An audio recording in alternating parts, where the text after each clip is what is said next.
The Colonisation Update, or Trailblazers to give it its now official title, is scheduled to arrive in Elite Dangerous on Wednesday the 26th of February, bringing with it the ability to introduce and establish new human colonies into previously uninhabited star systems in and around the bubble.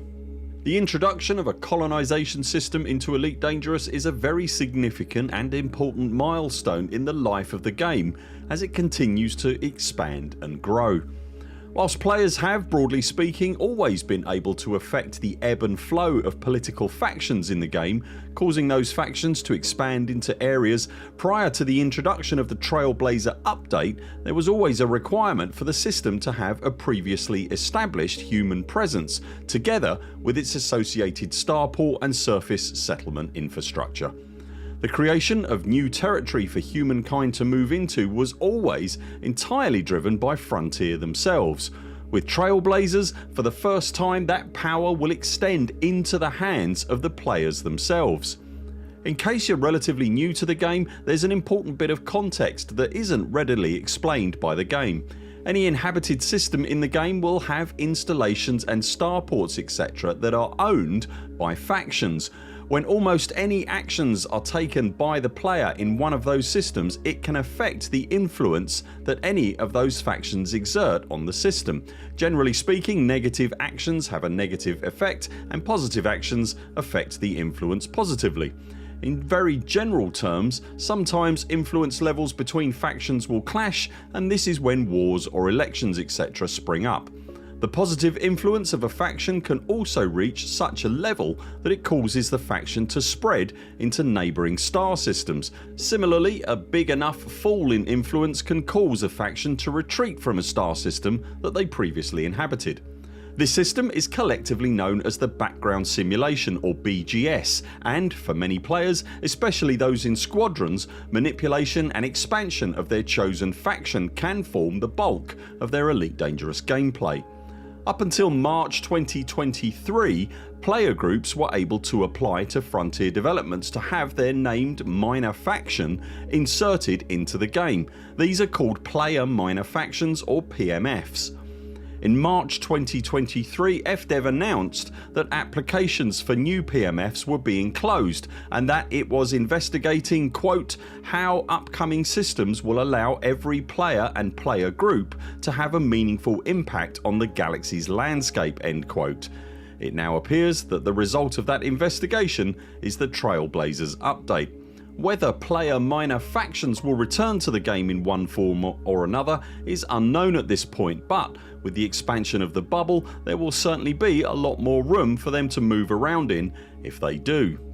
One of Frontier's driving ambitions when delivering Power Play 2.0 towards the end of last year appears to have been to tie a lot of the seemingly disparate actions and gameplay loops of Elite Dangerous together, giving them a significant degree more meaning than they possessed up until the Ascendancy update.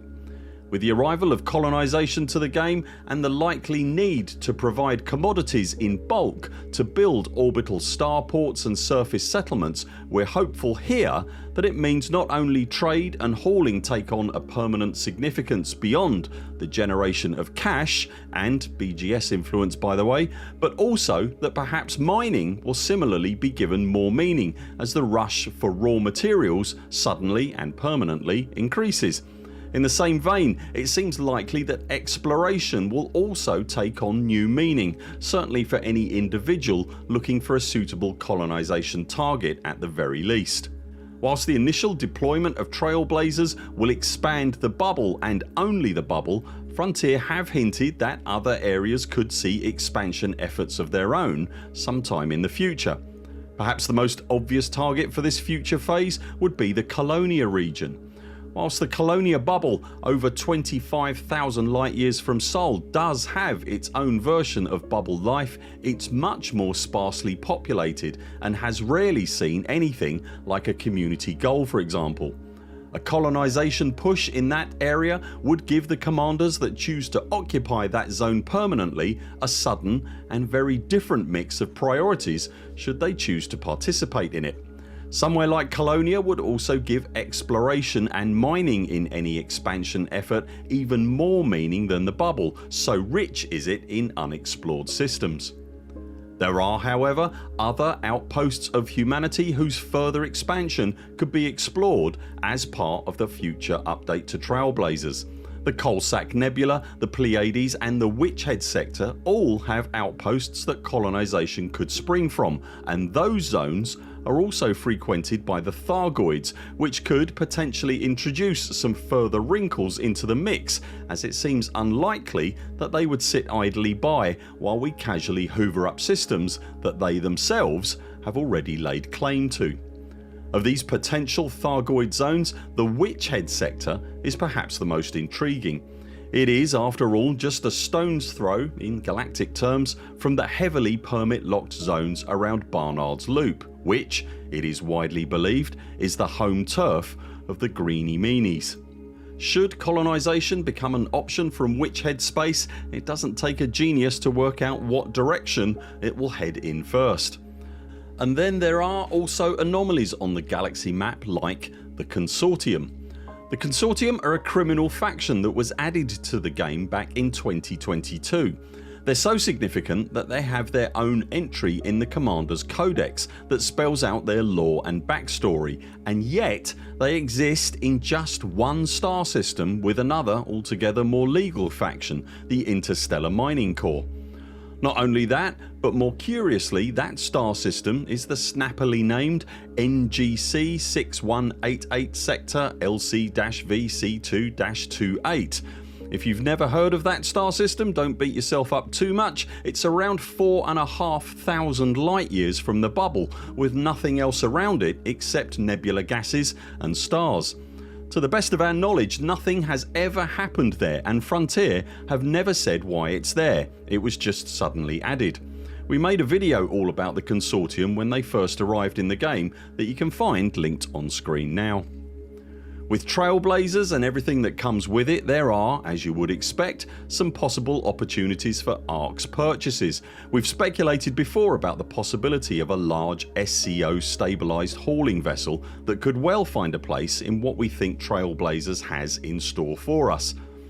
I'd love to believe that some cosmetic options could be available to system architects to personalise their star system installations, but I'm not convinced that there will be a sufficient quantity of system architects in the game, certainly in the early days at the very least, to justify the expense of developing both the cosmetics and the infrastructure to place and support it in game, as cool as it would be.